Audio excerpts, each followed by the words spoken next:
maitim na glossy. Glossy, tas walang buhok. Smooth na smooth yan. Ang dulas-dulas.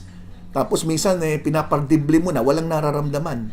So nagkaroon na ng matinding neuropathy, meron pang peripheral neuropathy, meron pang peripheral artery disease na combination.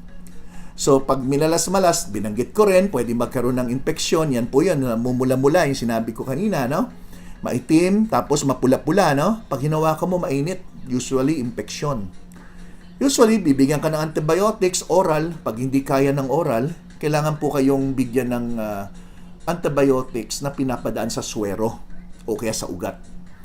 Pag minalas-malas, nag-antibiotics ka na ng mga 2 linggo at hindi pa rin makuha, nakikita nyo naman po dyan sa image, meron na pong linya ng pentel pen.